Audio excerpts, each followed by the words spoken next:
Morning, ladies and gentlemen. I'll call this meeting of the Planning and Economic Development Committee for Tuesday, June the 4th, 2024 to order. Madam Clerk, could we do a roll call, please? Electronic roll call now.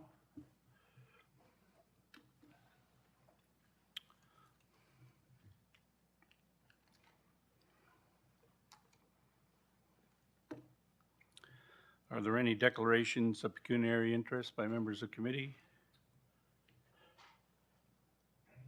Mayor Collier, you request to speak. Do you have a declaration or? No, I didn't request to speak. Oh, it came up here as That was an accident. Okay, that's fine. Oh. Thanks. Okay. Adoption of the minutes of the Planning Economic Development Committee from May 7th, moved by Councillor Kerr, seconded by Councillor Pickles. Any comments, questions, or otherwise? Seeing none, all in favor? Opposed? That's carried. Commissioner, I understand we have a new staff member that you might be introduced to the committee today. Well, we do, Committee Chair Chapman, and it is my pleasure to introduce Lisa Lovery. Lisa is there, sitting beside to Colleen, and she is our new Director of Rapid Transit Implementation and Transit-Oriented Development. And she started with us not yesterday, but Monday, May the 27th. So Lisa is a professional engineer by background. She has a wealth of experience in areas of project management, land use and land use planning, transit-oriented development, engineering, of course, real estate development, and business planning. Lisa comes to us from the Transit-Oriented Communities Program at Infrastructure Ontario. And before that, she worked at the municipal level, including the City of Toronto, City of Vaughan, and York Region Transit. So Lisa has arrived just in the nick of time. There is all kinds of things going on in terms of rapid transit implementation and transit-oriented development. So thank you, Chair, and please help me welcome Lisa Lovery. Welcome, Lisa. We'll move on to point 4. It is statutory public meeting. So this portion of the meeting constitutes the statutory public information meeting under the Planning Act for a proposed amendment to the Durham Regional Official Plan submitted by Lafarge Canada Inc. to permit the expansion of aggregate resource extraction area number 30 in the township of Uxbridge. Notice of the public meeting was advertised in the Uxbridge Cosmos, and a notice was mailed to landowners and residents within 120 meters of the subject property. It is important that those who may have an interest in this matter make a submission prior to Regional Council making a decision. As a reminder, any person may make written submissions at any time before Regional Council makes its decision. Anyone wishing to be notified of future meetings of the Planning and Economic Development Committee at which the proposed amendment will be considered, or to be notified of the Regional Council's decision on the subject amendment, must submit a written request to the Commissioner of Planning and Economic Development. And we will start off, we have a staff presentation on this. David Perkins. Morning, David. Good morning. Good morning, Chair, members of committee, and members of the public. An application was submitted by MHBC Planning on behalf of Lafarge Canada Inc. to amend the Regional Official Plan to permit the expansion of an existing aggregate pit. Next slide, please. The subject property, shown with yellow hatching, is located at 4900 Concession 4 in the township of Uxbridge, which is approximately 1.5 kilometers northeast of Goodwood. The site is currently under active agricultural cultivation and contains a barn and a coverall building, which is used as an indoor horse riding arena. In terms of surrounding land uses, there is a CNR rail line, rural residence, woodlands, and WAG Road to the north, Concession 4, rural residence and aggregate extraction area 21 to the east, the existing Lafarge aggregate extraction area to the south, and vacant rehabilitated land from the Lafarge pit's previous extraction phases to the west. The entire property is approximately 18 hectares in size. The area proposed to be licensed is 17.9 hectares, with aggregate extraction occurring on 15.4 hectares. Through this application, the aggregate extraction limit for the entire operation will remain at approximately 1.12 million tons annually. There will be no annual capacity increase to the overall operation with the expansion. Aggregate processing and shipping would continue to be carried out within the limits of the existing license to the Lafarge Goodwood Pit on the north side of Regional Highway 47. And the existing entrance to the Lafarge Goodwood Pit on the north side of Regional Highway 47 would continue to be utilized for the shipping of aggregate materials. Next slide, please. Moving on to the phasing of the expansion, extraction is proposed to occur in 2 phases, beginning at the western portion of the site, shown in yellow there on the screen is phase 1, and then extraction will move east from the center of the pit, shown on the screen as phase 2, with progressive rehabilitation occurring as extraction is finished across the site. The application proposes extraction both above and below the water table. Extraction above the water table will remove approximately 20 to 25 meters of material, and maximum extraction of about 12 meters below the water table is proposed. In terms of provincial and regional policies which apply to the subject site, the site is designated countryside areas in the Oak Ridges Moraine Conservation Plan and is located within the Lake Simcoe Protection Plan area. It is also designated Oak Ridges Moraine countryside areas in the Regional Official Plan. In terms of applicable planning policies, the provincial policy statement, the Oak Ridges Moraine Conservation Plan, the Lake Simcoe Protection Plan, and the Regional Official Plan may permit the expansion of an existing aggregate pit subject to addressing environmental impacts and health and safety concerns. In support of the application, the applicant has submitted a number of technical studies. Key studies include air, noise, dust, and water reports. This application has been circulated to the relevant agencies and departments for review and comment. A public notice was advertised in the Uxbridge Cosmos newspaper, and a notice was mailed to landowners within 120 meters of the subject property. There has been one inquiry from an area resident regarding dust concerns related to the existing operation. This and any future concerns will be examined during the amendment process. Additionally, a public meeting will be held on June 17th at the Township of Uxbridge regarding the related local official plan and zoning bylaw amendment applications. The proponent has also submitted an application to the Ministry of Natural Resources and Forestry for the aggregate pit license for these lands. The region has written to the ministry indicating that the approval of this application is premature, pending the outcome of the regional official plan amendment. Next slide, please. Consistent with regional policy, a number of the submitted studies are being peer-reviewed, including the air, noise, and water reports, as well as the natural environment report. Next slide, please. To conclude, this department will review the application and analyze the submitted studies and report back to committee with a recommendation once comments have been received from the circulation agencies and once the peer reviews have concluded. Thank you. This concludes my presentation. Thank you, David. Any questions of Mr. Perkins? Seeing none, thank you very much. Thank you. So we have a delegation of Caitlin Port, Planner, MHBC Planning, on behalf of Lafarge Canada, Inc. Morning, Caitlin. Good morning. I have a PowerPoint presentation as well, please, if we could bring that up. Perfect, thank you very much. Good morning, Chair Chapman, Council, staff, and public. My name is Caitlin Port. I'm a planner with MHBC Planning, here this morning on behalf of Lafarge Canada. I'm joined by Chris Galway, who is a land manager with Lafarge Canada. We're here this morning to provide information on the proposed Lafarge Goodwood Pit Extension Official Plan Amendment. Next slide, please. And if we could go 2 slides, please. One more. Perfect, thank you very much. So as David mentioned, there's 2 application processes running concurrently.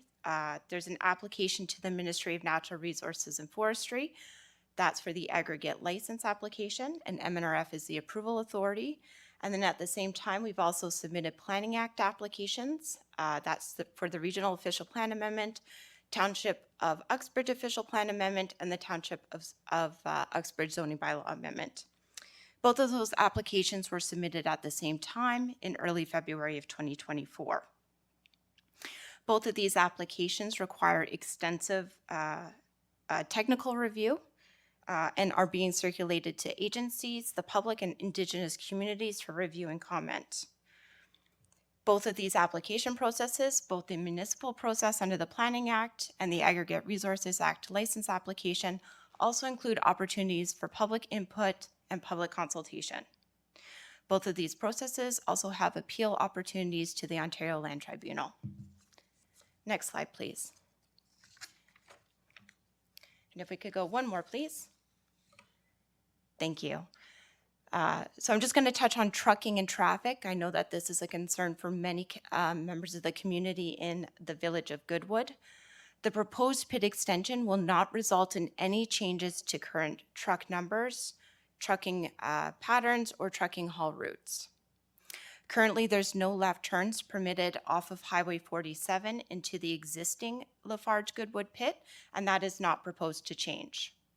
Right now, there is deliveries from the Goodwood pit, Lafarge Goodwood pit, to the Lafarge Stouffville pit, and trucks use a circular haul route pattern in order to minimize and reduce impacts on the village of Goodwood. That's also not proposed to change and is highlighted on the slide in that yellow arrow. There's also direct to market deliveries made from the Lafarge Goodwood pit. Those trucks use regional haul routes, and they're identified in both the pink arrows and the blue arrows. Lafarge has also entered into a cost-sharing agreement with the Region of Durham to implement new traffic safety and calming measures in the village of Goodwood. These include the installation of speed cameras. So if you've driven through Goodwood recently, you'll notice that there's new speed cameras installed. There's also pedestrian signals being installed and new pavement markings. Next slide, please. So public consultation is an important component of both the ARA license application process and the Planning Act application process. Prior to these applications becoming public, Lafarge did approach their near neighbors and adjacent neighbors, provided some information on the pit extension, and did offer to meet with residents to answer any questions or address any concerns that they may have.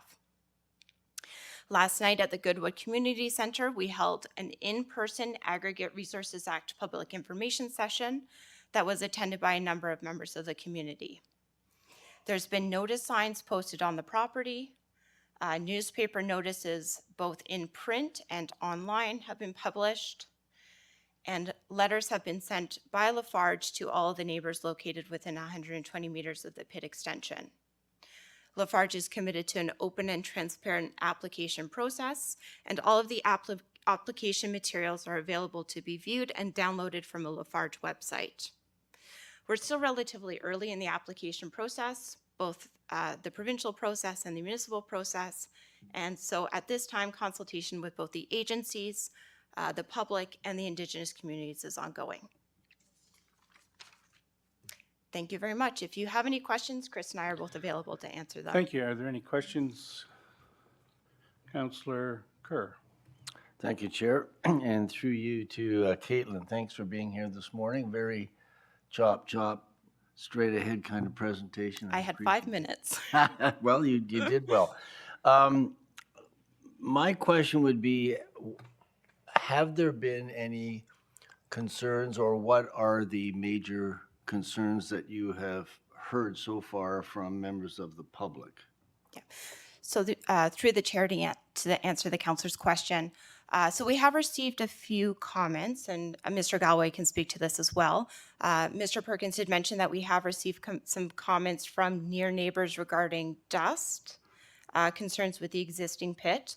Lafarge is aware of these comments and concerns. It's been a bit of an ongoing challenge that Lafarge is working very diligently to mitigate and manage. There's new tree planting going in. It's already gone in. It's gone in. Some dust suppressants. So we are aware that there are dust complaints and, as I mentioned, active mitigation measures and management is occurring right now to address those concerns. Last night at the public information session, we did hear traffic concerns. As I mentioned during my presentation, there's no changes in the traffic patterns or the haul route. So that did help last night to address those public comments that we received. Well, that answers my questions. Thank you. Any others? Chair Henry? Thank you, Chair. Just a quick question. On page 28 of your slide deck, it talks about, and there's a picture of the land that's been rehabilitated. I'd be curious to know, as it's been rehabilitated, that there's obviously ongoing monitoring of the lands, but what has been the environmental significance of the work that they've done, and are we seeing animals in the area repopulating those lands? Thank you for your question. Through Chair to answer the councillor's question. Mr. Galway, do you want to take a stab at this one? Could we bring that slide up, please? Has a picture of the rehabilitation as well. Thank you, Caitlin, and through you, Chair. So we are starting to see some animals. We're starting to see deer, wild turkeys. We've actually partnered with a local apiary to put in some beehives. So we're really starting to see some activity around with the bees, trying to, again, create some biodiversity within the area. We have a program with North Durham Nature and at our Regan site, which is nearly rehabilitated. And there we have installation of bluebirds boxes where we monitor bluebirds, and we're looking actually to bring those over to that north portion of the site on the rehabilitated site. They really like the grassland and those types of environments. And what we're seeing is at other sites, reforestation is going well. And so the habitat for those birds are looking for a new habitat. And so if we can look to introduce those over at the north side of the Goodwoods pit, we think it would be very suitable habitat there. Okay, thank you, Chair. Thank you. Councillor Pickles? Thank you, Chair. Thank you for the delegation. I might have missed it on one of your earlier maps, but in your application area, there's a notch out on the southeast corner. Is that a lot that you own, or is that owned by somebody else? Through you, Mr. Chair, those are two private lots, two private residents that are in that little notch down in the southeast corner. So those are residents, and to the east across I guess it's a concession road, also some private residents there? That is correct, yes. And I'm sort of less familiar with this area. Are they on well? They are all on wells, yes. And impact to, if any, to those wells would be something that's being looked at? That is correct. We've undertaken the hydrogeological assessment as part of our application process, and just to understand if there would be any impacts, and that's showing that there would be no impacts to those wells. We do have a well complaint response program, so if there is people are experiencing difficulties with their wells, we will investigate to understand if our activities have impacted those wells. Okay, thank you. Thank you, Chair. Welcome. Thank you very much. Thank you. So is there anybody in attendance that wishes to make a verbal submission on this? Anyone? Last chance. Nope. Okay, any comments or questions from the committee on the report?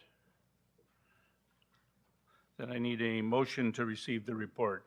Councillor Shaheed, seconded by Mayor Watton. All in favor? Opposed? That is carried.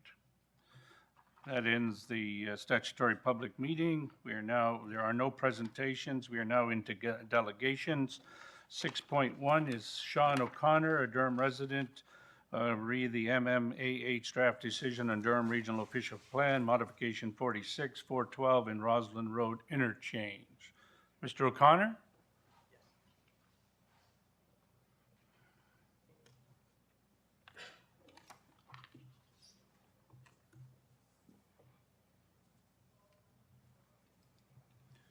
Morning, sir. You have 5 minutes.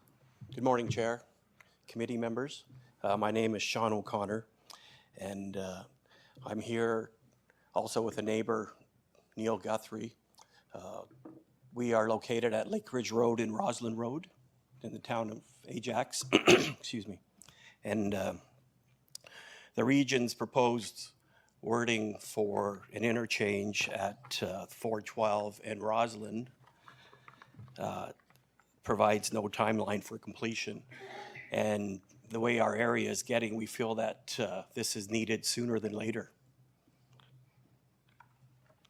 That's my comment. Thank you. Okay, any questions? So you do know that this is a response to the MTO not wanting to put it in there at all, and what the staff have written is to designate future interchanges to include that there. It's softer than having them do it with a timeline, but based on the response we got from the ministry, I believe it's probably the easiest we're going to get to try and keep it in the plan. I see Mayor Collier would like to ask a question. Mayor Collier? Hi, Chair. Not so much questions to the delegate. I'm going to have some questions to staff. Are you going to allow those now, or would you No, prefer when we I get hold to those the, off to other business? Yeah, when we get to the business of it, okay?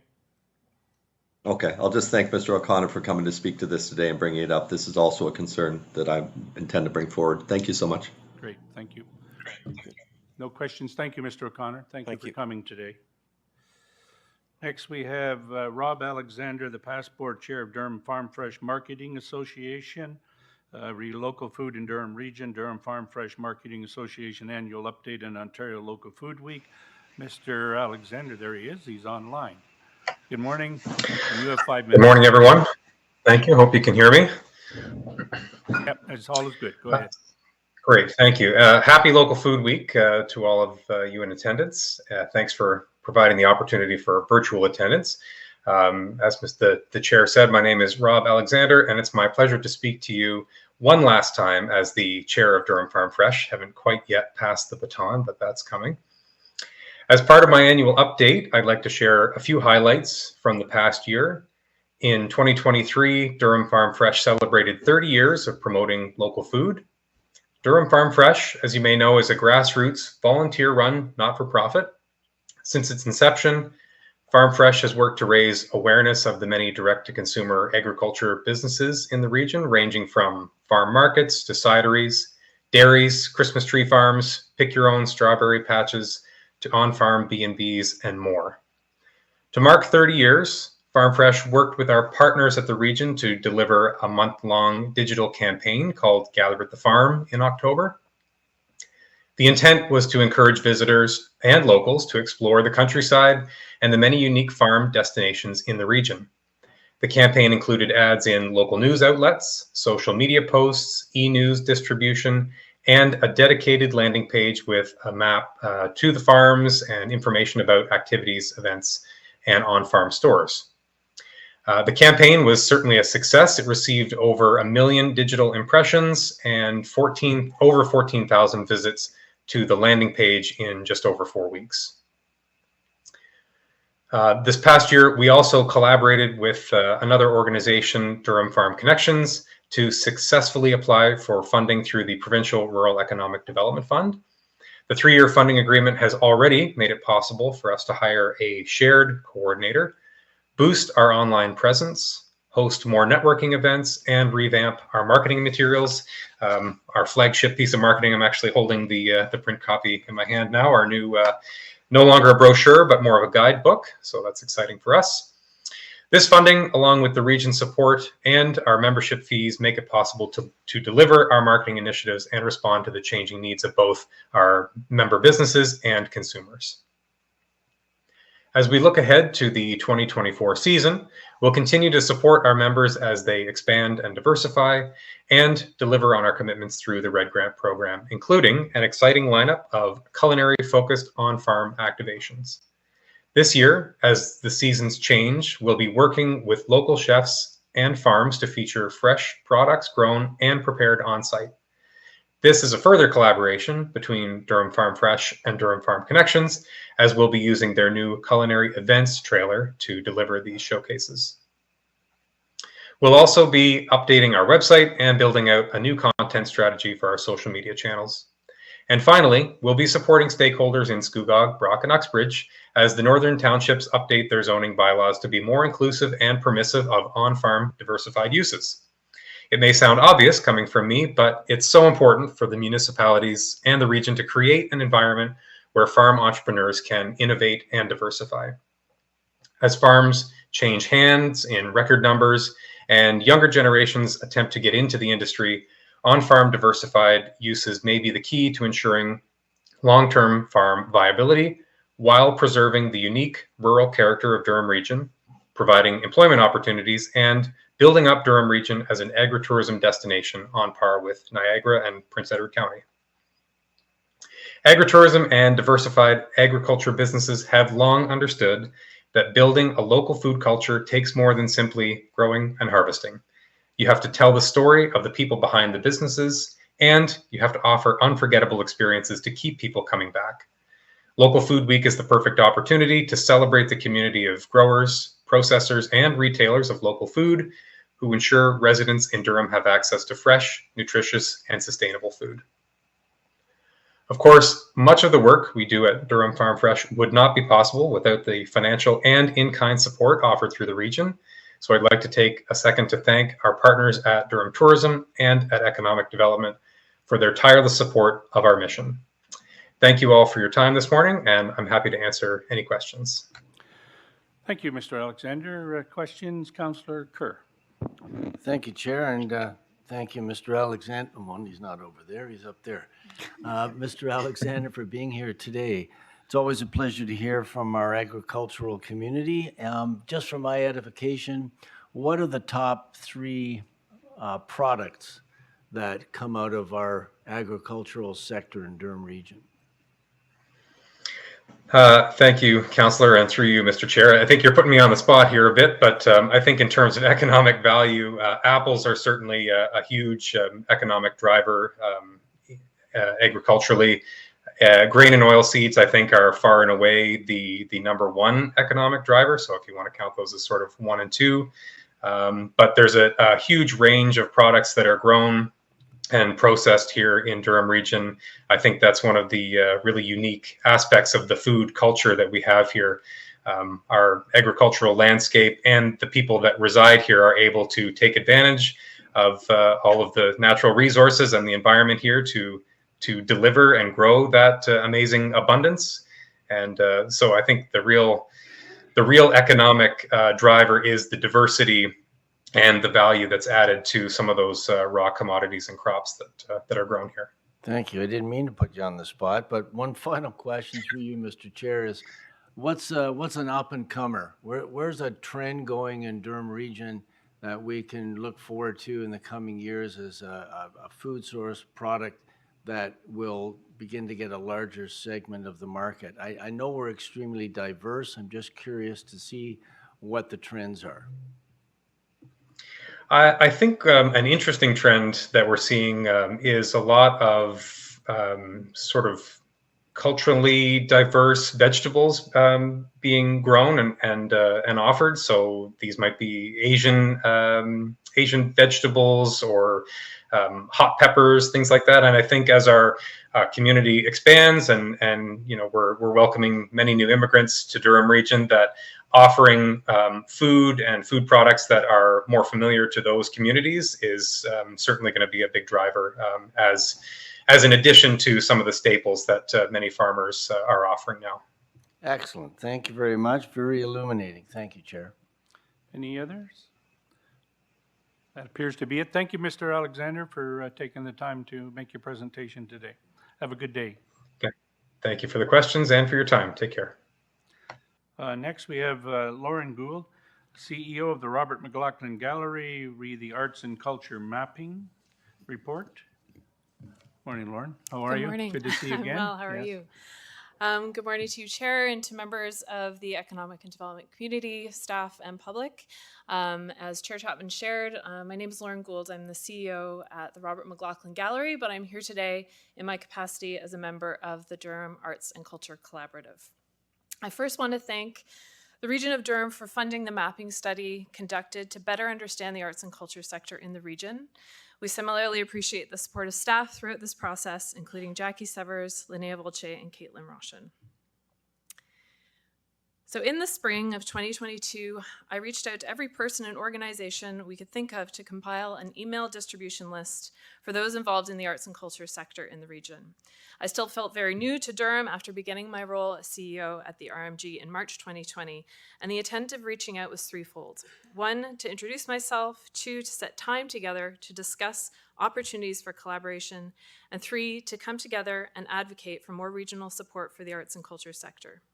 Through a series of meetings from 2022 to 2023, artists and cultural workers from a variety of sectors, including theater, music, dance, literary arts, and visual arts, came together to start these conversations. A core group of committed individuals came together to form the ad hoc Durham Arts and Culture Collaborative. I was also thankful to this group of people for being open to how we could achieve more by working together to forge connections in our community through creativity. Rather than repeat the report which is included within your package, I'm sharing a series of brilliant photos from the sector today and quotes from the research during my presentation. We decided to conduct a survey ourselves to get a better understanding of the audiences in November 2022. A few highlights from that survey include 66% of organizational survey respondents had budgets of $30,000 or lower. 47% were volunteer only with no paid staff. And for organizations that did have staff, 64% reported only 1 to 2 staff, which just demonstrates the scale of what's being done with so little. Positively, there has been a lot of growth in the arts and culture sector.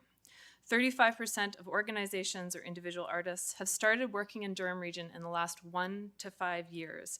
This demonstrates an influx of creative talent to the region. Following this survey, together we drafted a letter signed by over 250 people that outlined 3 phases to build more support for the sector in the region, and this letter was sent to all council members. It included the request for a research and mapping study to understand the sector. We knew we only represented a small portion, and data is vital for effective decision-making and setting strategic directions, the development of a database, and the establishment of a regional arts council. With the approval of an allocation from within the operating budget, we secured consultants Sarah Udo and João Dantes to conduct this project.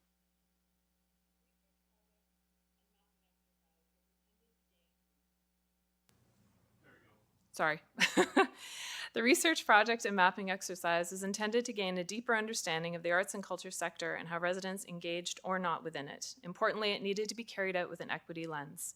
This information was gathered through surveys, one-to-one interviews, artists, community, and public sector focus groups to gain the broadest understanding possible. And here's what we heard.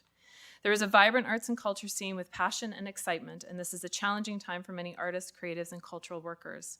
Organizations and artists are still recovering from the socioeconomic impacts of COVID-19, costs of living are on the rise, and volunteerism is on the decline. This context threatens the ability of local arts and cultural organizations and individual artists and creatives to thrive in a sustainable way. Artists are craving connection and community like so many of us right now. Here is what is needed to help arts and culture thrive in Durham region. More regional connections to support networking and collaboration opportunities amongst artists, creatives, and entrepreneurs. Increased communications and promotions for arts and cultural events, programs, activities, and paid and employment opportunities.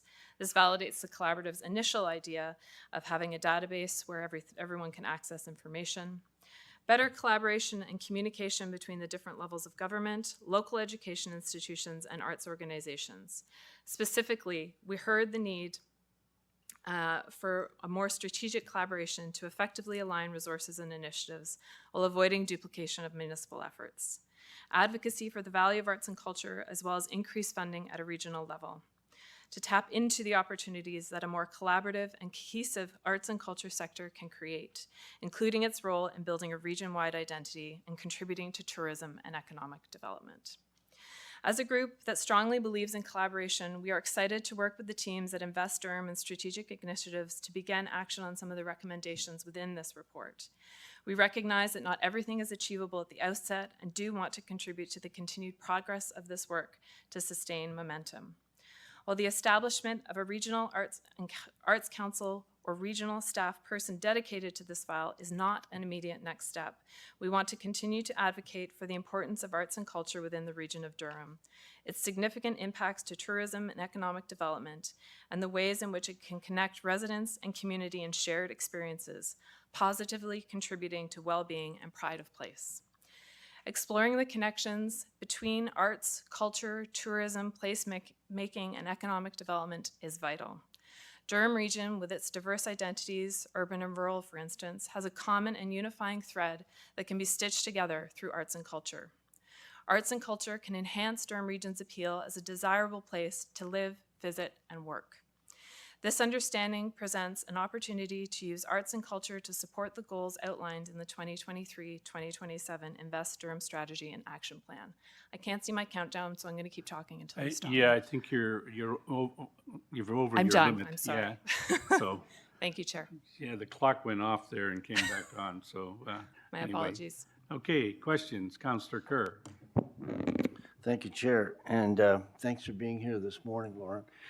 So you came into your position in March 2020, rather tumultuous time considering COVID. What was the biggest challenge for the various arts sectors throughout that time, and how are you surmounting those challenges in the time since? Yeah, through the chair to the councillor, thank you for the question. I think it's varied tremendously depending on the discipline. So if you look at a sector like performing arts or festivals and what their revenue model looks like in terms of subscriptions and ticket sales, they were decimated in the days of the pandemic and the public health closures.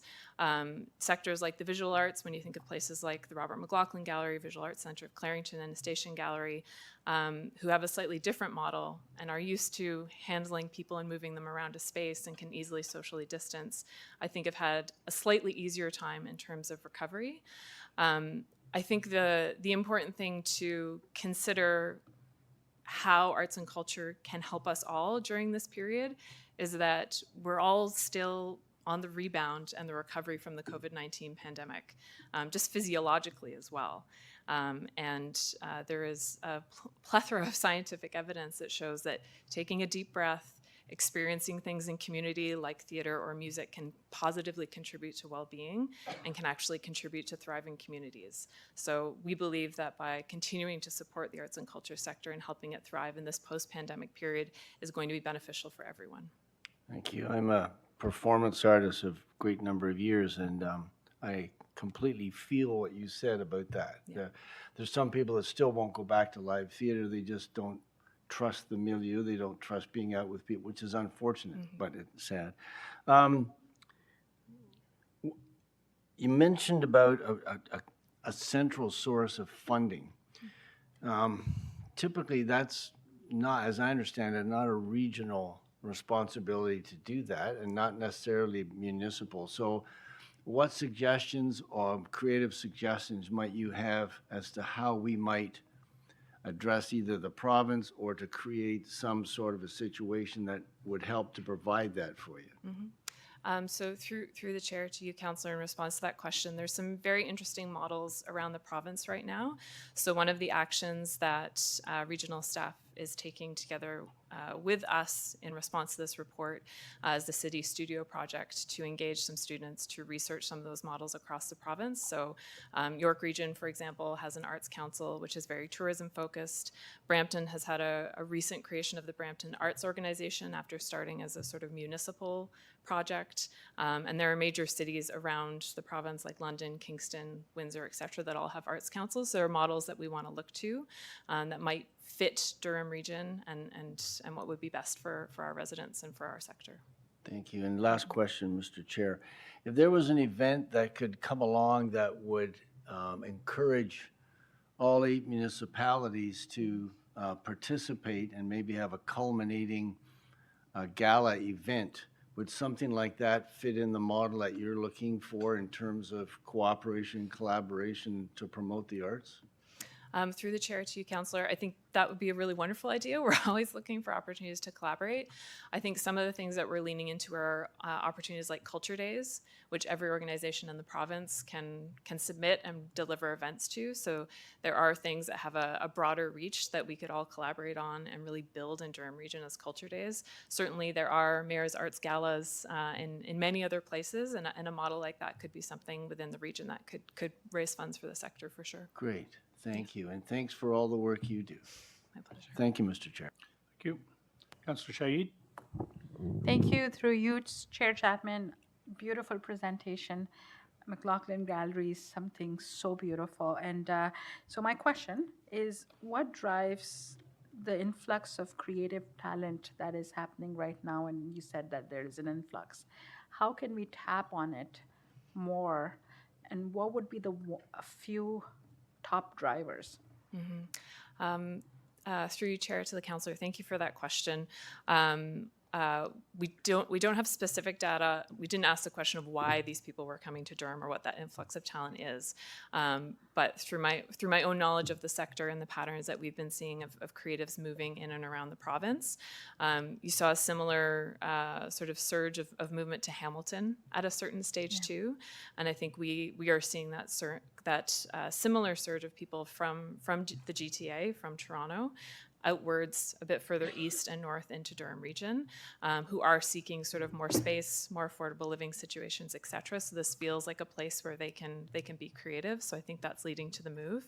I think there is also, when you look at that 1 to 5 year horizon, a number of people who during the pandemic, when they weren't necessarily as outwardly connected as they were before, were able to actually reconnect with creativity that they may have fostered earlier in their lives. So I think it's twofold. I think it's people moving to the region, likely from Toronto, and then it's sort of people who are rediscovering something that was a part of themselves earlier in life. I think we can continue to attract those folks from Toronto if we can demonstrate that we have some infrastructure to support the arts and culture sector through the region by bringing what's pre-existing together. Makes sense. Now, do you think through you, Chair Chapman, do you think the discussions here at the region and in my town and other townships and municipalities on public art and public art displays another driver for them? Through you, Chair, to the Councillor, absolutely. Public art has obviously been a big priority for the region and for many of the municipalities and towns within Durham Region. And even speaking as in my role as CEO of the RMG, we have a public art collection that's around downtown Oshawa, and those happenstance instances where someone encounters public art.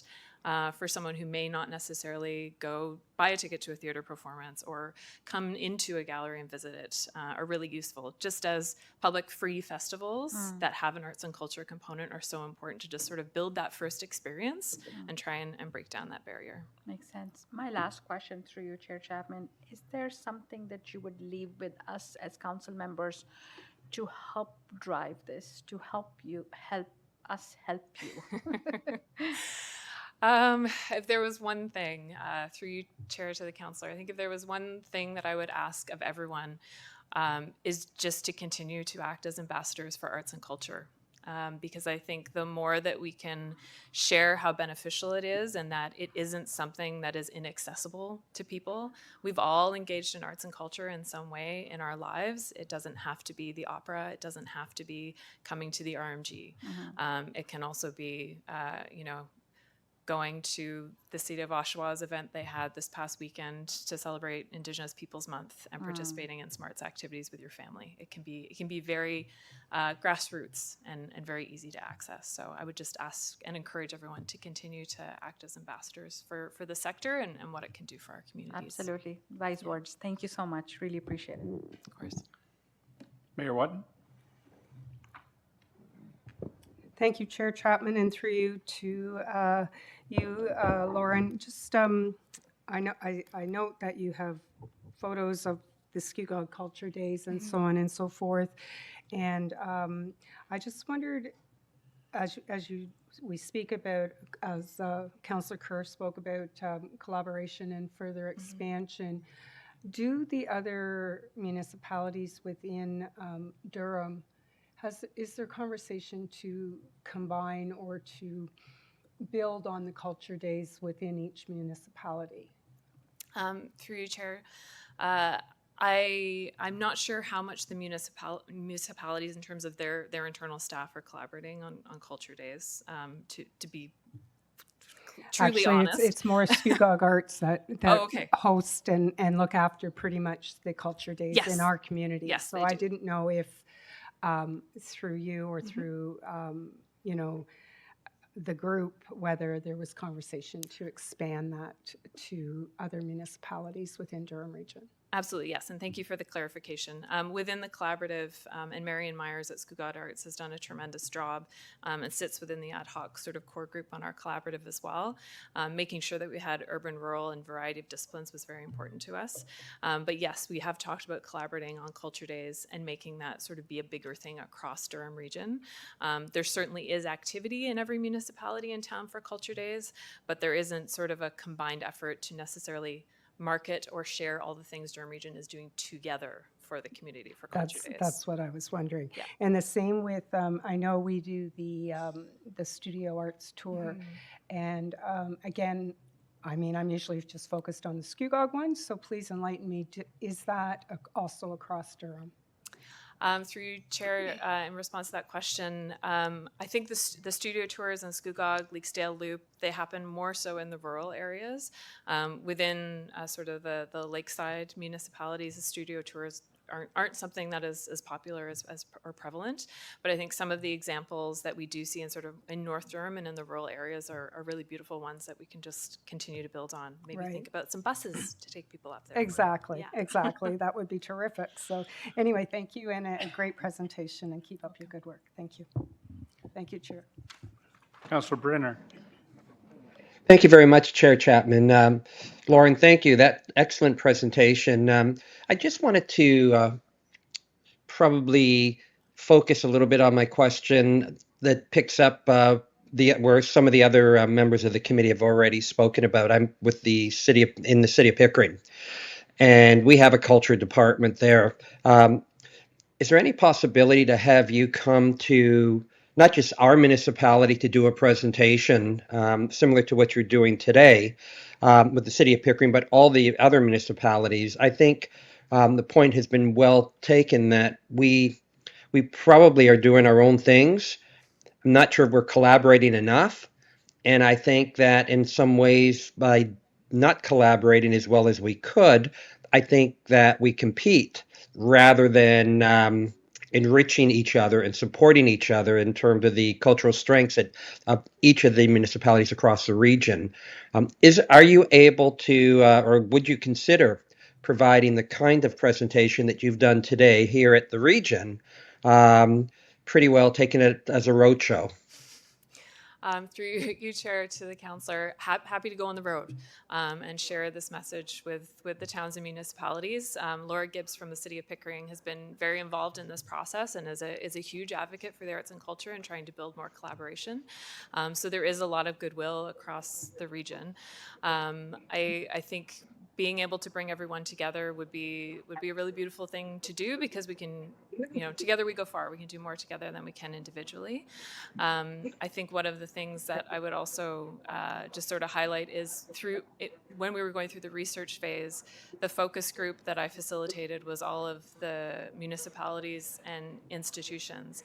And it was by far the group that was the largest attended and where there was the most sort of desire to be coming together more often. So I think with regional staff help, we've identified that more facilitated collaborative and networking opportunities to all come together would be really fruitful, but happy to come and present to whomever may find this useful within their municipality or town. Great. Second question, if I might, through you, Mr. Chairman. The city of Pickering, like some of the other municipalities, we do a lot of the putting art together in terms of in our parks and on and sometimes even part of some new development. Some of that does appear on regional roadways as well. And I'm wondering, is there a way to be able to get greater guidance, again, through youth and the region, in terms of some of the gateway features of public art that could take us right across the region and at the same time promote the the heritage of each of our municipalities as we do the journeys across, whether it be Kingston Road Highway 2 or Brock Road going north, because art tells the story of history. Through you, Chair, to the councillor, I had the pleasure of working with the region's public art group that was developing the public art policy, and certainly that was part of that conversation. So it may not be my place to do so, but I know that regional staff have done a lot of work to try and bring that together and try and make connections. So I may refer some of that response back to regional staff and Caitlin Roshan, who's been developing that policy and working group. Fantastic, and thank you very much for what you're doing to promote art. Thank you, Mr. Chairman. Thanks, Councillor. That's it, Lauren. Thanks very much for coming today, and it's good seeing you again. Good to see you too. Thank you so much. Okay, we're now on the planning portion. Correspondence received from Lori Miller, Director, Ministry of Municipal Affairs and Housing, dated May 27th. Consultation on potential amendment of City of Pickering Ministries zoning order, Ontario Regulation 10272. The recommendation is to have it considered with the report. Can I have a Councillor Pickle, seconded by Councillor Neal. Comments, questions? Did you want to speak to it, John? I saw your... Okay, we'll get to it. Okay. All right. Then all in favor? Opposed? That is carried. Next is correspondence received from Stop Sprawl Durham. Request Planning Committee to consider public process for Durham Region's response to the May 6, 2024 MMAH draft modifications to Durham's new official plan. The recommendation is received for information. Moved by Councillor Pickles, seconded by Councillor Kerr. You wanted to speak to that, Councillor Neal? I'd like to it's on. I'd like to refer B and C to the We're on B. We're just on B right now. Okay? All right, I'd like to refer B to the Brian Bridgman, Commissioner of Economic Interoffice Memorandum instead of receive for information. You want to refer it to the memorandum that's further down on the report. Is there a seconder? Mayor Watton? Okay, on the referral then? Yeah, recorded vote. Okay, recorded vote, Madam Clerk, Councillor Neal, or on line here.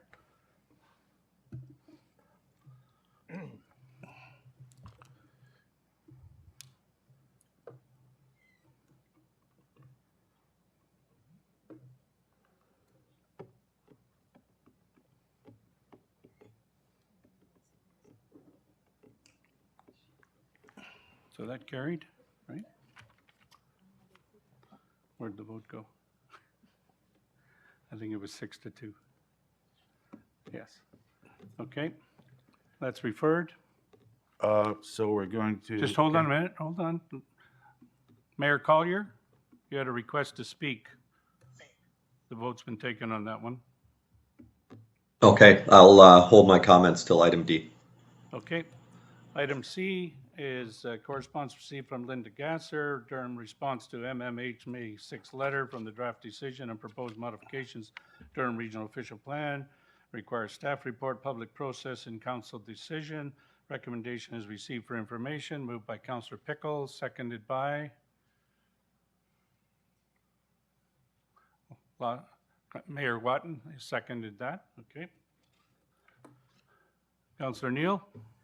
Yeah, I don't want to just receive this for information either. I'd like to refer that to the interoffice memorandum from Okay, Brian so Bridgman. you want to refer it to item D. Is there a seconder?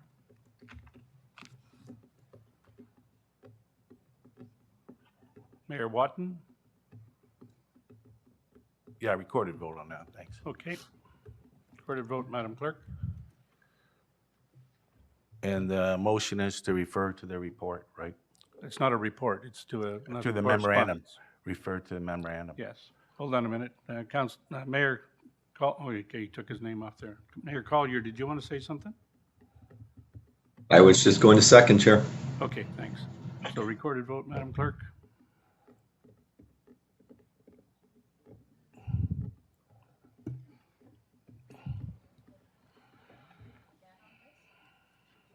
Sorry? Yes, I thought we did it already, but. we just did? Yeah, I don't think everyone voted. No.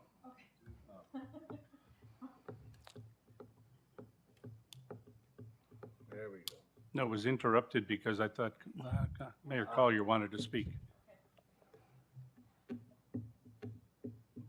Whoa, can you put that back up? Just hold on a minute.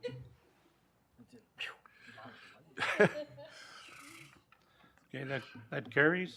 Referred to item D. Item D, it's a recommendation received from information. Councillor Pickles, moved by Councillor Pickles, their seconder. Councillor Kerr. Mayor Collier. Thank you, Chair. I had this item pulled from last Friday's CIP. I have some questions and a motion that will refer back to one of the delegations we received with regards to the 412. But just my questions first, and it took a little while to find out which modifications were to which areas. And I gotta say, I supported moving both the reports referring to this because a report from staff would have been much easier and probably a little more thorough than having just this chart. I'm going to save most of my comments to the next section to do with the ERO posting, but I want to talk to Mr. Bridgman about policy. It looks like modification number 46, where they've struck encourage MTO to reconstruct the Highway 407 interchanges at Westney Road, Salem Road, and Thornton Road, Highway 412 interchange at Roslyn, and complete the Highway 401 Lake Ridge Road interchange, which were approved in the study. Mr. Bridgman, a few years ago, I think 2 or 3, and this was interrupted, I believe, by COVID, there was supposed to be a tri-party, Ajax, Whitby, and the region feasibility study done on the interchange of 412 and Roslyn. I don't believe that was done. Can you speak to that, please? Through you, Mr. Chair. I'm not sure if that was done, but I could definitely follow up with the Commissioner of Works. Okay, because I mean, I've made delegations to the Minister of Transport before on this at AMO a couple of times and stressed the importance with the development, and both Ajax Council and Whitby Council have passed motions in support of an interchange here because in Ajax's case, Salem Road is at an overcapacity. Highway 2 is at an overcapacity. Roslyn is sort of the pressure relief for our business parks, which, as I think you all know, are expanding like crazy with Amazon and several others in there. The traffic coming out of that area is incredible, and we have invested well over $20 million in expanding Roslyn Road to 4 lanes across to accommodate this. The next stage is starting this year. And being able to access the 400 series highways by that interchange of the 412 is kind of critical to the economic growth that's happening between Ajax and Whitby in those areas. So I do have a motion that I've sent to the clerk that I'd like to put on the floor with regards to this recommendation, because as the delegate said, and I believe his farm is right at that intersection, this amendment or the comment by planning, respectfully, I think is too soft. I think we need to have a timeline in there, and I think we need to keep the pressure on the minister to put this in. Mr. Clerk, do you have the motion that I sent? Yeah, can you just stand by for a minute?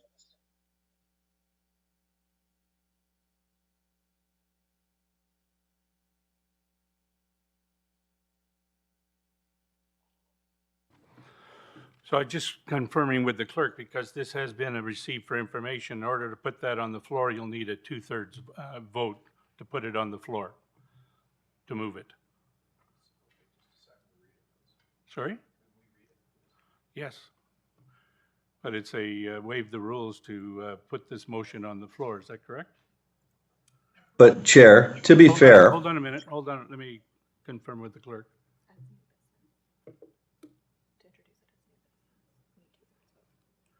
To introduce it as new business. Okay, but we're not at new business. Chair, I believe I still have the floor to comment on this. Yes, I go mean, ahead. I pulled this from the CIP And you went ahead, even though my name was first on the speaking list, and entertained a mover and a seconder for receive for information. I don't believe it was fair putting that motion on the floor and now putting me in a situation where I can't bring a motion on this procedurally. So procedurally, I'm told you can bring the motion, but it requires 2/3 to get it to the floor. Because you already put a motion before me to receive for information, which I don't think should have been in order. Well, that's done. Well, I would ask my colleagues' consideration for this. This is very, very important, so we can get that 2/3, please. Okay. You want to put it up? We'll have it put up there, and then they can make their decision whether they want to agree with it or not. Thank you.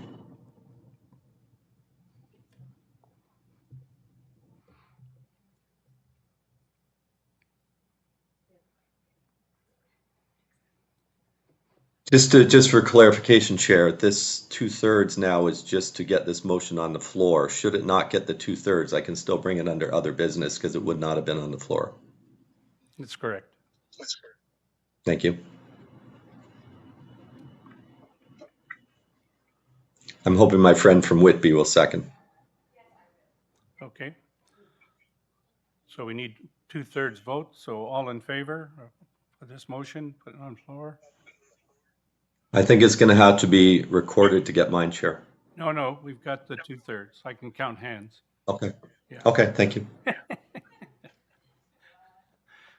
Go ahead. You want to speak to it?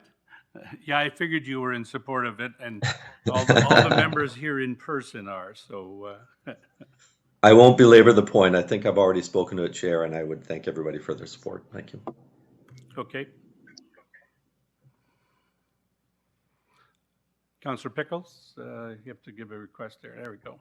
Oh, thank you. I did both at the same time. So through you to the commissioner, can we hear what staff's view is of the proposed amendment to our clarification of our response?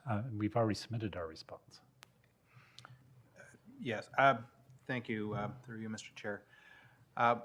Well, I'd say a couple of things. First of all, it's already evident to the ministry that this is the policy we want. This is the policy that council approved when it adopted the plan in 2023. The ministry proposed to take it out. We went forward. We don't want to lose it. There's no disagreement on our part that it's an important interchange to have.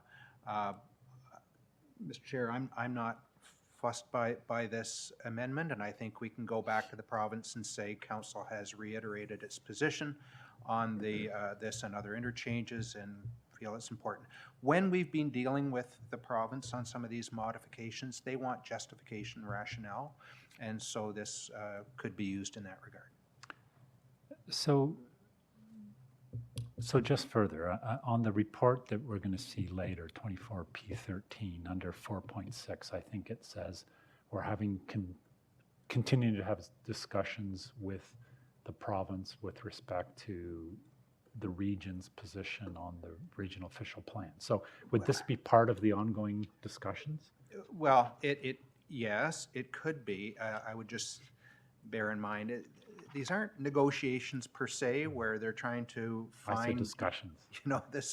They're telling us how they're going to approve it. They've given us the courtesy, if you will, of an opportunity to provide comments. We're doing that. There is an open door, and we're grateful that we're having this dialogue, so we'll definitely continue that conversation. So my concern with this is if we're to say, staff, in your discussions, continue to emphasize this point, I would be okay with it. The second part of the motion says that it be sent directly to the minister. So I'm kind of concerned that we've got a number of points we're discussing with the provincial government. On one of them, we've sent them a motion. Does that lend greater importance than the other ones?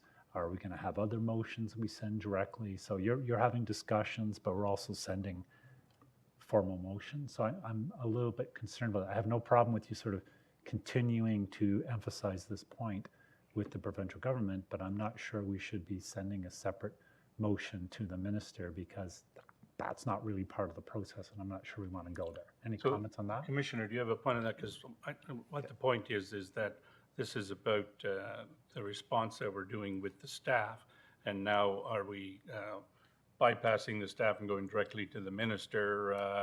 Does that change the discussions with the provincial staff? But, Mr. Chair, I think it is a good point, and I think you can be assured that with this, at least the point number one, it is something we would emphasize strongly with ministry staff, and they're the ones who are advising the minister on the ultimate approval. So I think it's a fair point that it could send a message that this is dominant over other sorts of things. So In that case, Mr. Chair, I'd give you a motion to Divide? amend the amendment to. To amend it or divide? Do you want to vote on it separately, or do you want to? I would say amend it to remove item 2. Sorry? To make an amendment to remove item 2 under the now therefores, because I think it complicates the process. Or you could divide and we can vote on it separately. It sounds like you would prefer to divide it. Well, it makes it easier than trying to amend and do a vote. I'll withdraw the amendment Just and make suggest. a motion to a divide motion to for divide voting 1 and 2. Yeah. And then we have a seconder. Councillor Kerr, all in favor of the division? That carries. Okay, you finished, Councillor? Yes, I'll press my button, thank you. There's a list here. Councillor Shahid. Thank you. Respectfully, if we are not, and I'm talking on the motion to divide on this. No, the motion to divide has already been passed. It's Okay. already divided for the vote purposes. You need All right, to, no problem. So I'm only going to talk on the main motion, correct? on everything that's there, because you can talk on 1 and 2, the whole thing. Okay. Because the division is for voting purposes. Okay, no problem. So that's fine. I will talk, and if I'm going offline, please let me know. I'm sure you will correct me very fast. But the fact of the matter is that Roslyn and Lake Ridge is a very high priority corridor where we have a bottleneck coming from Whitby all the way to Ajax. So most of us know what's the issue here. My question to CAO or perhaps Commissioner over here is the fact that we have a advocacy group who advocates on our behalf to the province. Have we brought it to them for discussions? Is this any priority in our list with StratCorp, I believe, if that's what it is? Commissioner? Through you, Mr. Chair, I couldn't say specifically if this one is on there, but the region advocates regularly with the province and the Ministry of Transportation for interchanges and highway improvements and so on. And from that standpoint, this one would certainly be on the list. Sounds good. Now, can you give me, through you, Chair Chapman, an example of another corridor like this which has been supported by the province and helped us expand on it? Anywhere in the region? One that comes to mind, and this goes back some time, was for the interchange at Salem, for example, in a document for years and years and years, and through a great deal of requesting and negotiation. Ultimately, the 401 was widened through Ajax, Salem Road was put in, Westney was closed, and these types of initiatives to get the attention of the province and get them to commit to do a project take years and years.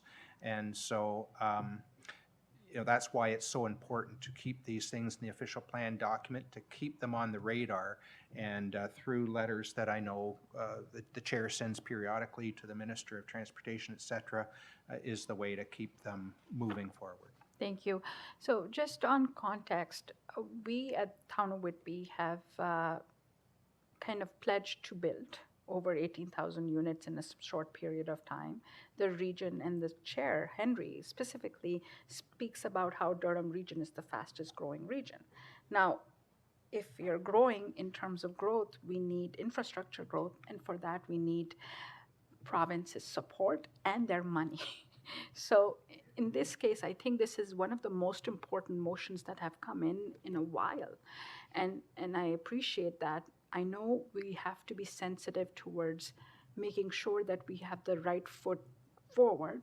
So I'm coming back to my question, Chair Chapman, is the fact that number 2 being divided, what purpose it's going to serve if it's not going to the ministry?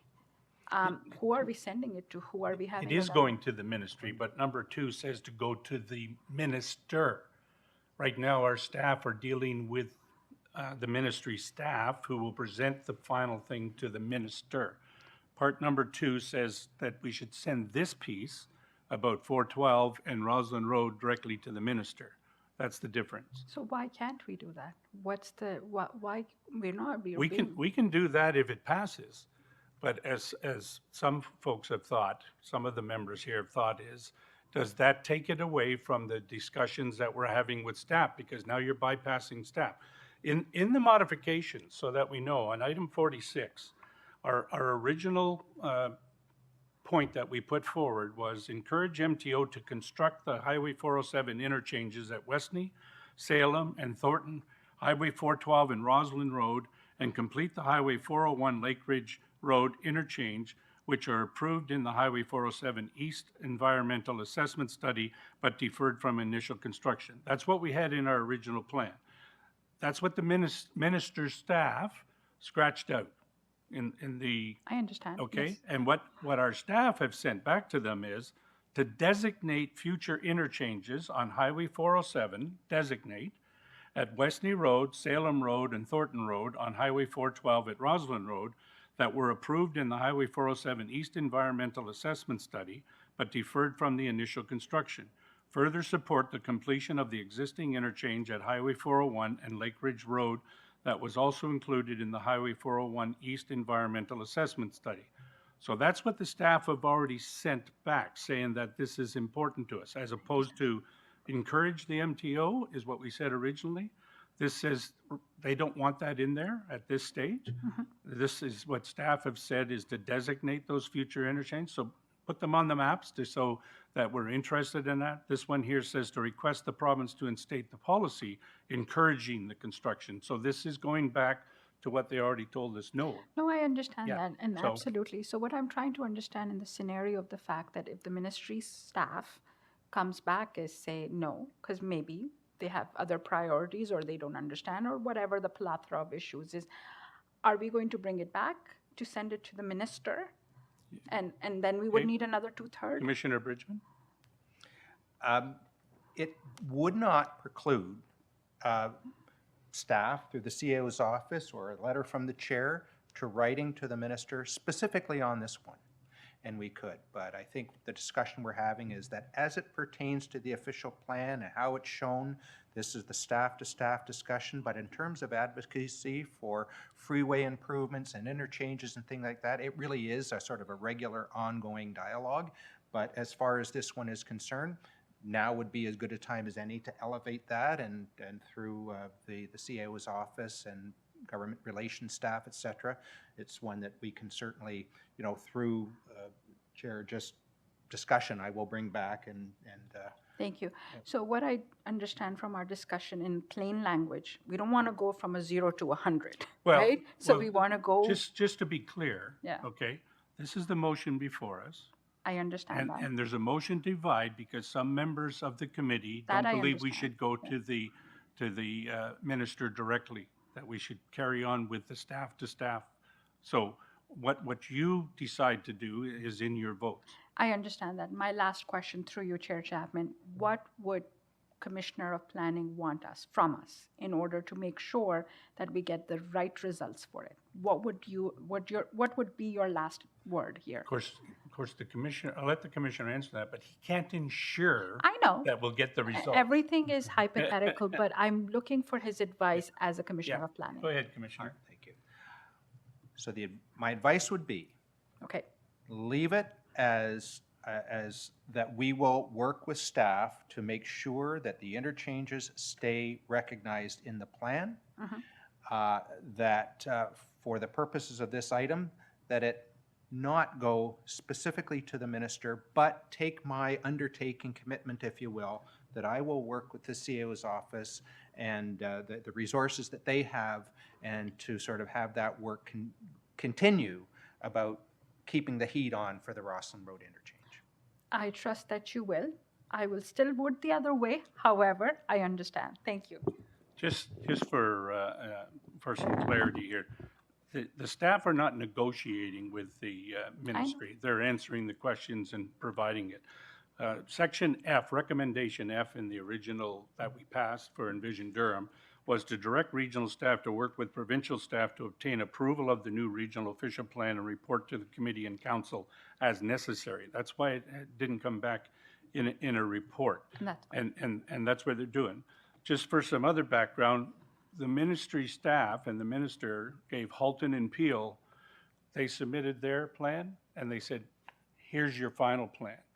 They at least gave us the courtesy of telling our staff that this was the draft decision and asking some questions. Now, probably 50% of it is wordsmithing that the staff has done. Some of it is to massage it a bit, I'll use that term, in order to try and get what we want. And in this case, in my opinion, having it designated in the plan is still good because then we can fight for the individual ones as the time comes. Through you, Chair Chapman, I really appreciate staff's hard work behind it and your insight. Thank you so much. I do. And we have a motion, and it kind of highlights our pressures, and Yes. I'm just advocating. Thank you. That's fine. Appreciate it. Councillor Kerr. Thank you, Chair. Well, I'm not going to support number 2. I am going to support number 1, and I like this motion for the following 2 reasons, which may have been discussed somewhere, but I would like to voice at this particular point in time. As you said, these things take a lot of years to come about. 407 has been in place for quite a number of years now, and so is the 412, and at one time the 412 had a toll on it. And as a dragon boater driving to Pickering, I have seen a volume difference pre-412 being granted toll-free status. And since, there was a lot easier time driving to Pickering from Oshawa at quitting time prior to the 412 tolls being lifted off than since. The traffic is noticeably heavier. That means there's a lot of cars coming off municipal roads and regional roads onto the 412, which is where they should be. So to me, that's one reason why this interchange at Roslyn ought to be constructed, because it will not only further take the load off the regional roads and municipal roads, but will also take that traffic and put it onto the 412 as well. The second point is that we are now in the process of lobbying for removal of tolls on the 407 itself from Brock to 115. Should that be successful, there will be even more people who will choose to take the 407 to the 412 to get down to Roslyn to get into work. So both of those reasons, I think, are vital for the construction of this interchange at Roslyn Road, and I look forward to the vote when the time comes. Thank you. Thank you. Councillor Pickles?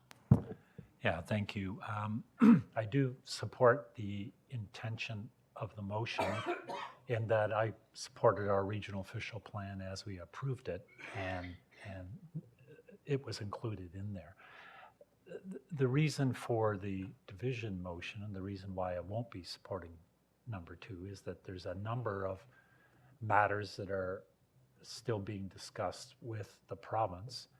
And if we're going to make a motion and send it to the minister on one, I don't want to see a notice of motion come forward for each and every one of the other ones that are also as equally important and that we're still discussing with the region. So I don't think it's appropriate to send directly to the minister a motion on one of the aspects we're discussing. I don't think it's appropriate to send individual motions for all of the aspects we're discussing with the province. And I do have confidence that this gives further direction to staff to address this issue along with the other matters we're in discussion with the province on. And I have great confidence in staff that they are putting forward a good discussion on each and every one of them. Thank you. Thank you. Seeing no other speakers, my viewpoint is that I think what the staff wording is appropriate. This here is going back to saying to the, well, you took out encourage, and now we want you to put it back in And I think our staff have the right wording in their modification. And I agree with Councillor Pickles in voting to go directly to the minister is not the way to go. So we'll have a recorded vote on number. You keep coming up and going off there, Mayor Collier. I was just going to say, just to make it easier, let's just do recorded votes on both, please. Thank you. So recorded vote on item number 1.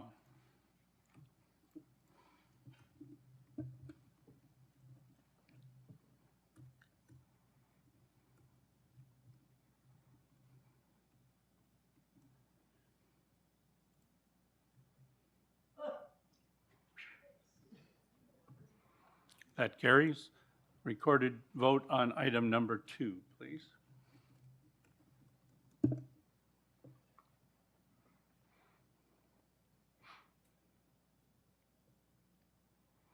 That loses.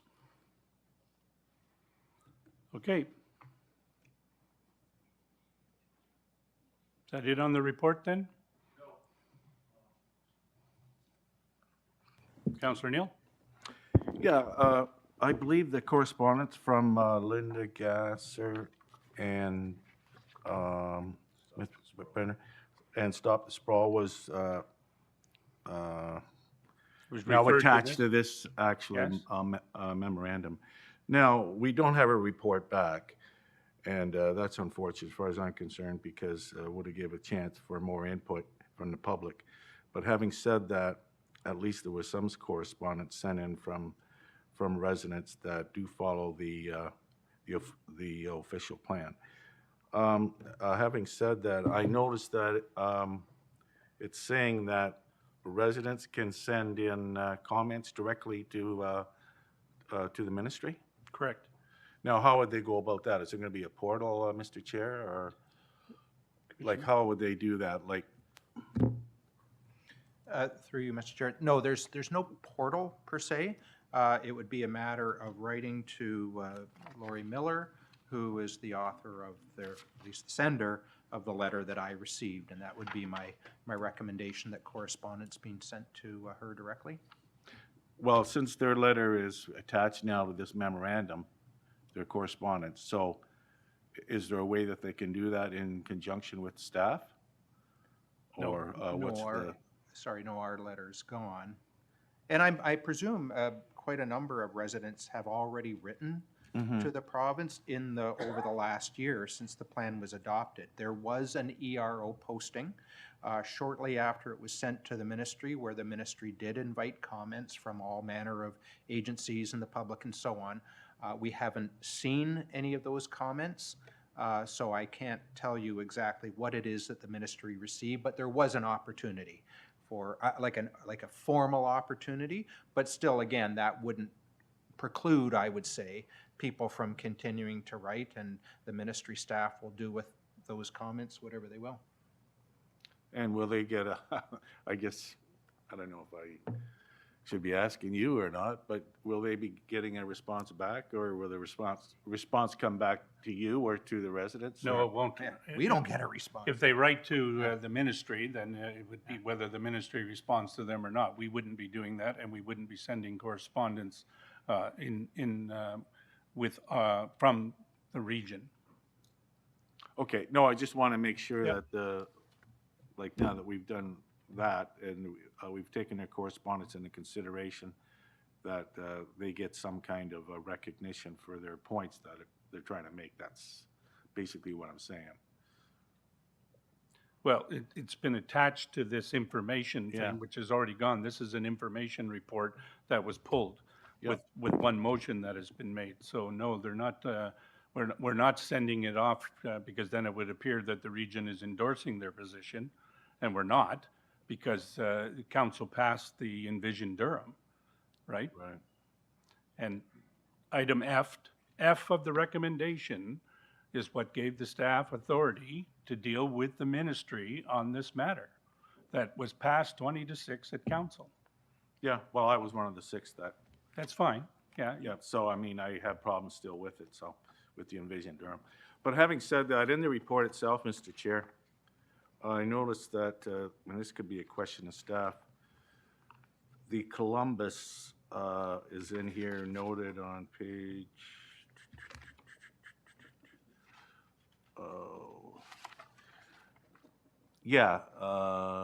on 34 of your memorandum.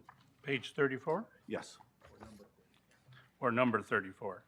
page 34 Page 34. of the comments. Okay, page 34, XIV. Yep. Modify map 1 as Yep. follows. Okay, you have a question? Go ahead. Yeah, thanks, Mr. Chair. In regards to that, now, I understand that the region is coming to speak to the residents on June 19th on the on their water issues, well issues, hydrology, et cetera. Does this, is this going to impact that at all, having made those recommendations? These modifications? Is it going to impact on the region going? No, on the residents in Columbus Oh. with these regional comments, because I know the region is meeting with the residents June 19th in Columbus. Hey, Director Goodchild. Thank you, Chair Chapman, through you to Councillor Neal.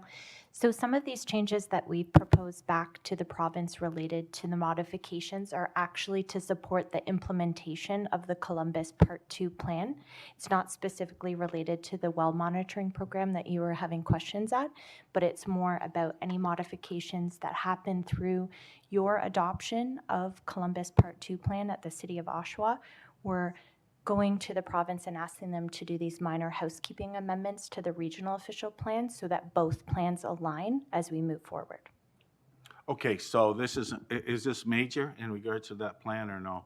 Through you, Mr. Chair. Through you, Mr. Chair. No, they're not. They're again Okay. to reflect what's already been adopted and then will be approved by regional planning for the Columbus Part 2 plan. Yeah, because you do have a meeting June 19th with the residents, I believe, right? Through you, Mr. Chair. Through you, Mr. Chair, that's specific related to well interference, is my understanding. It would not be impacted by, for example, XIV, which is related to adjusting the employment area boundary. Okay, that's what I just wanted to clarify. But anyways, thanks very much. Those are my questions. And when can you make comments on this memorandum? Now? Yeah, it's on the floor. Overall, like I would suggest that there should have been a report come back. I was under the impression at that planning meeting that there was, so I assured a lot of my residents that they'd have another time to speak. I just want to say that there was correspondence written in and from Sproul Durham and from Linda Gasser that now it's, instead of being received for information, it can be documented. Hopefully the residents can write into the ministry directly and maybe have some impact there. Thank you. Thank you. Mayor Collier. Thank you, Chair. And I just want to comment on, I guess my questions to the Commissioner will be on the Stop Sprawl Durham letter. And your letter, Councillor Chapman, for May 17th said there would not be a report today, which is fine based on the, I guess, May 2023 decision of this council. But after all is said and done, what about a supplementary report, Mr. Bridgman? Because we don't know if our comments are going to be accepted or denied by the ministry, to show sort of what the final, what was put in, what was taken out. Will something be coming to this council? So just for what the issue will be is that once this back and forth between the staffs happens, then the assumption is the minister is going to approve what he's going to approve, which may take into effect the modifications we made, or it may not. That'll be the next step coming from the. It would be back in the ministers to give us the final, the final approval, or not approval, or changes. As I said before, we were actually lucky in the fact that we got a notification of the draft, and were asked to clear up some points if we wanted to. And based on the motion that we made when we passed Envision Durham, that sent it to the staff's realm to do that dealing back and forth. So there is, if they come back with a final Envision Durham, and say yes to certain things and no to certain things, then council can try and take whatever action they want. But as you know, once the minister signs off on it, it's pretty much final. But I'll let Commissioner. I understand that, Chair Chapman, but my question was to the commissioner, Yeah, please, on a follow-up subsequent report. Yeah, just. Yes, thank you.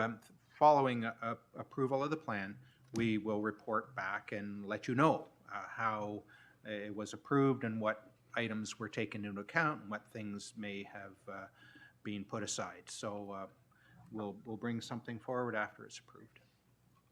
Okay, thank you. Mayor Watton. Thank you, Chair Chapman, and just through you, if I understand correctly, based on the letters that have been referred to this memorandum of understanding, there was a concern about the public process, and I think I understand it fully why we did not require a report and just the memorandum of understanding. But if that could just be clarified for me, so I fully understand it. I believe that we've already done the public process, all the comments have been achieved, so on and so forth, and then this was, in many cases, just housekeeping. But if we could just clarify for those listening, I would appreciate that. Sure, Commissioner. Thank you, Chair. I'm just thinking how far back in history I want to go. Don't go too far back. Not too far back. My All memory's right, not that good. So the adoption date, as we know, May 17th, 2023. The plan went to the minister for approval. We, in that intervening period, we were waiting. Some were sort of advised when it might be approved, and dates came and went and so on. As I mentioned earlier, we didn't get any feedback along the way in terms of comments, issues, things they were grappling with, areas of concern. But nevertheless, on May the 6th, we finally got the draft decision, and as the chair has indicated, we were pleased to get that because it wasn't the case elsewhere. We've had a good working relationship to sort of get clarity on some of the issues. And but I think what Chair has also mentioned on a couple of occasions in this meeting is that when the plan was adopted on May the 17th, and I'll just make reference to report 2023-P-15, there were recommendations A to G, and recommendation F was the one that directed staff to work with provincial staff to obtain approval of the new official plan. And that's my working understanding that I am seeking to get approval for this official plan as close as possible to the form in which it was adopted by council on May 17th. And that's what we're doing. And I think that's what you will see as being reflected in the chart. And that's where we're at. Terrific, and I would tend to agree 100%, and that was my understanding of it. So, but I do appreciate the clarity. And Mayor Collier asked my other question about a report coming forward once there is anything coming back from the province again. Yeah, we'll have a final report that'll tell us what the final approval was, which would be, guess what? This is what the Durham Regional Official Plan is, right? So that everybody knows this is in, that's out, whatever changes there may or may not be. Thank you. Thanks, Chair Chapman. Okay. Councillor Pickles? Thank you, Mr. Chair. Mine was just a point of order because I sense a vote's coming. We're still, notwithstanding the motion that was approved from Councillor Collier, we're still dealing with D, receive for information. Is that correct? That's correct. Okay, thank you. Any others? Then on the motion to receive for information, all in favor? Opposed? That is carried. Okay, we are on to reports. First report is 24P12, Ontario Northlander Station strategic case in Beaverton. Can I have a mover of that report? Moved by Mayor Watton, seconded by Councillor Shaid. Any comments or questions? All in favor? Opposed, that is carried. P24P13, regional comments on ERO posting to amend the lands covered by Ontario Regulation 102 federal airport lands in Pickering. Moved by Councillor Pickles. Did you want to second that, Mayor Collier? No, I have some questions to staff, please. Okay, so seconded by Councillor Kerr. Questions, and go ahead, Mayor Collier. It's on the floor. Thank you, Chair. And I want to start, Mr. Bridgman, through you, Chair, I got to understand exactly what lands we're talking about here because the maps weren't really clear. So going to the maps on page,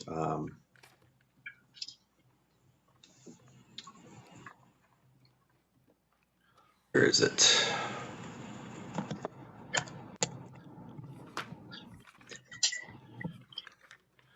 Attachment 2 and 3. That's it. So Yeah, on the first there's no page attachment, numbers, but they're the end Right. of the report. Yes. 155 in the agenda, but yeah, on attachment 2, that is the entire area covered by the MZO existing, and that was the original airport. Going to the next, because so on attachment 3, I have to assume that is what we always refer to as White Belt lands or Northeast Pickering, and the lands subject to our draft regional official plan is scenario 2A. Is that accurate, Mr. Commissioner? Commissioner? Sorry. The yeah. top one, the Okay, top sure. map. Yes, right. Scenario 2A was really identified a number, but I follow what you're saying is scenario 2A enabled Northeast Pickering to be included within the 2051 urban area boundary. Okay, so that top map on attachment 3 is the area that we have through the regional official plan, draft regional official plan, designated for future urban boundary expansion. Correct. Or what we commonly call Northeast Pickering. Correct. Okay, so then the map below that with the purple is 3,445 acres of, so it's a part. So I just want to understand, so that is a part that's overlapped with the MZO. Correct. As part of So the what MZO. you see on that map is the yellow. That's the entirety of the MZO. Okay. And the refinement that the ministry made was to revoke only insofar as it pertains to the White Belt lands, leaving the MZO in place for the Greenbelt lands. Okay, so we're only talking about half of what we commonly refer to as Northeast Pickering. I guess my first question is, and I didn't realize this when we went through the Envision Durham process, that we were requesting lands that were already covered by a provincial MZO as part of our urban boundary expansion. And I guess my first question is, why didn't we make this request that Mayor Ash has made in his letter back when we were doing this process? Commissioner? Well, we came at it a different way. Of course, it's always been known for 50 years that MZO was there. It comes up from time to time. It's come up in York Region and Markham and other similar situations. We put a policy in the official plan, and I'm looking to Colleen, but I think it's 5.8 point something or other, and which basically acknowledges that the MZO is there and said before you commence development in Northeast Pickering, that and a variety of other things need to be dealt with. So it's always been sort of known and identified that it's an issue that needs to be dealt with before new development in Northeast Pickering can take place. Okay, I'm just, and we're dealing with this today because this is an ERO posting, but this came out of a letter that Mayor Ash sent last month that had two parts. One was remove the MZO in its entirety, not just this portion, but the second was that the other lands remain in the urban boundary expansion. So as per the draft regional official plan, so your comments in this that you don't have any concerns over only is for the half.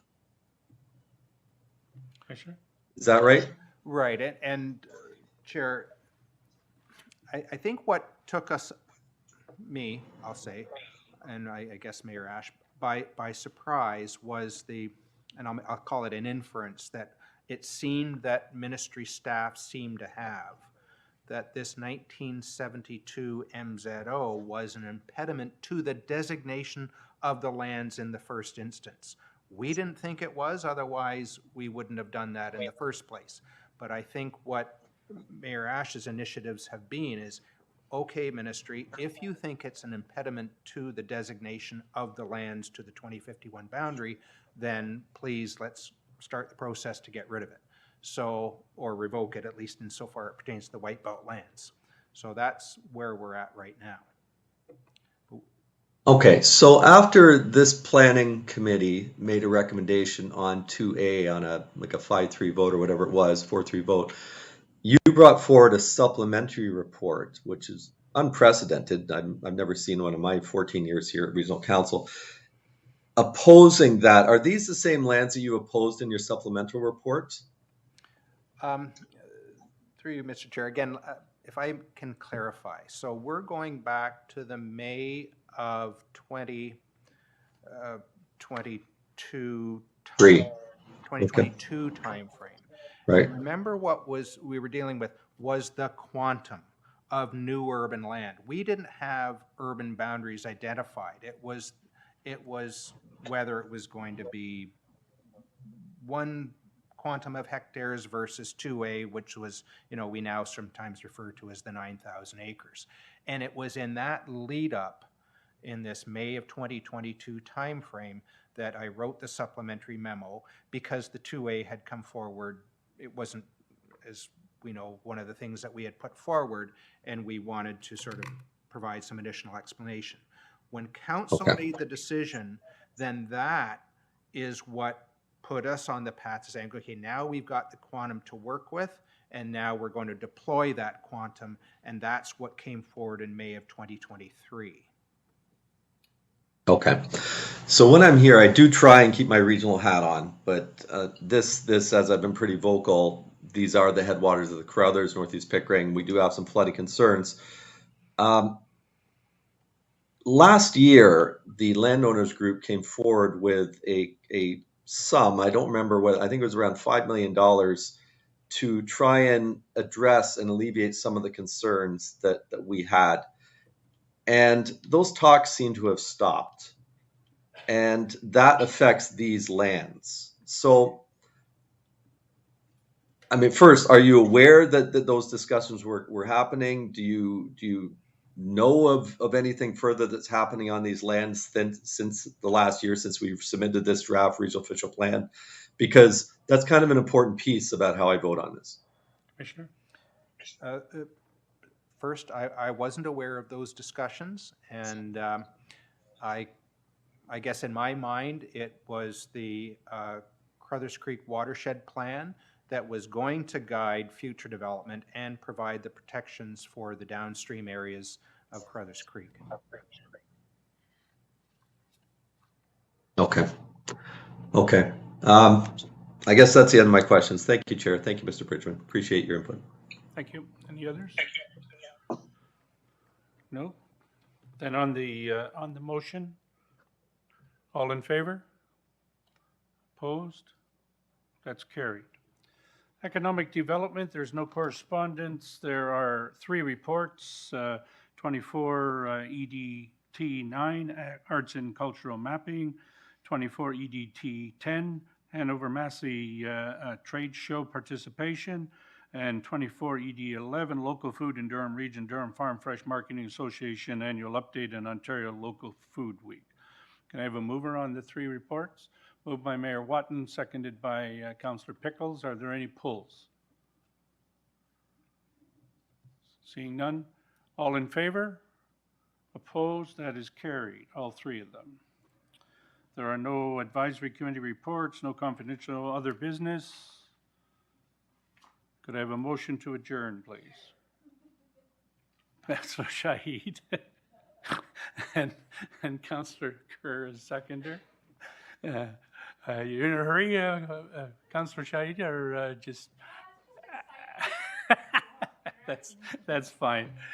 Our next meeting is September the 3rd, 2024, so after the summer break. All in favor of adjournment?